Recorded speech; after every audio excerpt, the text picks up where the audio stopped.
Hello everyone, it's Steve with Aptera Owners Club. If you go to Aptera's website now, if you go to the vehicle configurator and you click on front wheel drive system, it says Launch Edition Aptera. So we know now that the Launch Edition Aptera is using the Vitesco EMR3 e-axle and it's front wheel drive only. They couldn't figure out a rear wheel drive system for it.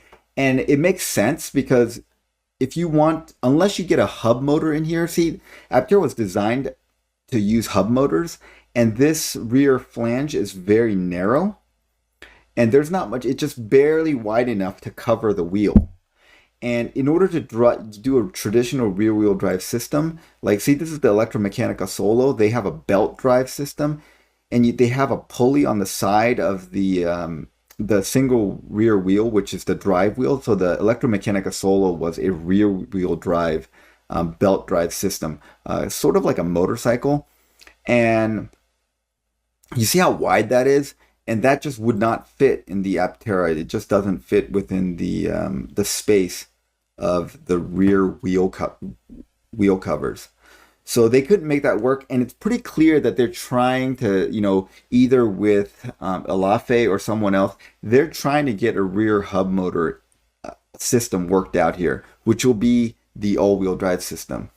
And I think that there is some serious advantages to that, because if you do some calculations on how much power you need to drive the Aptera at highway speed, it requires surprisingly little power. And if you got a highly efficient, low power hub motor in the back, you could theoretically turn off the front wheels and disengage the drivetrain from the front wheels and have a single high efficiency, low power hub motor drive it on the highway. It would make for very, very efficient highway cruising. So I found this vehicle physics online calculator here. All right, so let's put in about 60 miles per hour, which is 100 kilometers per hour. You calculate propulsion power, it's 7 kilowatts. So 7,000 watts, which is 7 kilowatts. So if you put in 7 kilowatts here, that's only 9 horsepower. So you only need 9 horsepower to go about 60 miles per hour on a flat road with no headwind.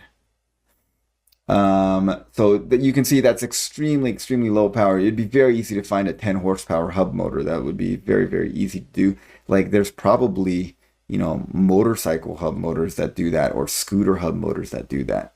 Let's say you want to go faster.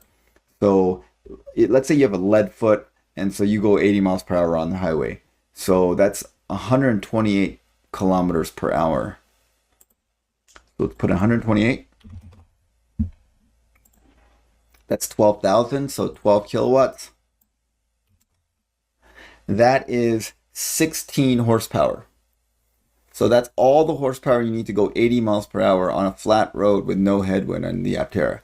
Like if you found a 20 horsepower hub motor, it would handle most flat highway cruising without any assistance. And then if you got a lot of headwind, you're started going up a mountain, then you could kick the front motors back in and give the additional power while you're going uphill, and then go back to the single hub motor in the back for cruising.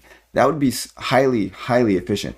I think there's a lot of potential after the launch edition is over and they have all-wheel drive. I personally think the way Aptera should go is, instead of getting a powerful rear hub motor, they should get an efficient low power rear motor. Then you could have super high efficiency in highway cruising, which I think would be much better than having super high performance all the time.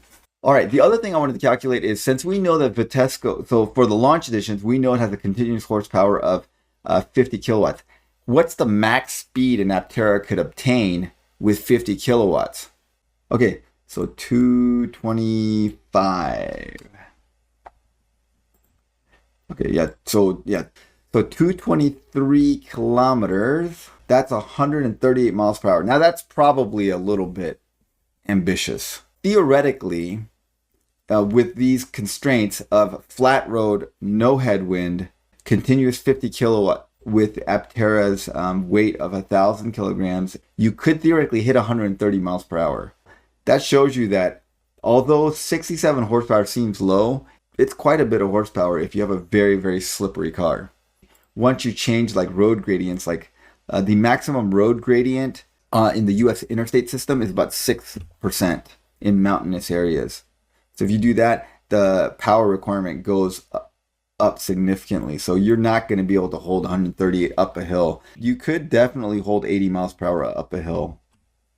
Because 128, that only requires 34 kilowatts, even up a hill. So if you're going up the maximum hill with like a 30 mile per hour headwind, you could maintain 80 miles per hour with this Vitesco motor. That's very good. I will put a link to this calculator in the description below. Let me know what you think Aptera should do. Should they get a powerful rear hub motor when they convert to the all-wheel drive system and get more performance, or should they go with an efficient, low-power hub motor and just get better highway cruising efficiency? I vote for the latter. Let me know what you guys think in the comments below. Thanks for watching.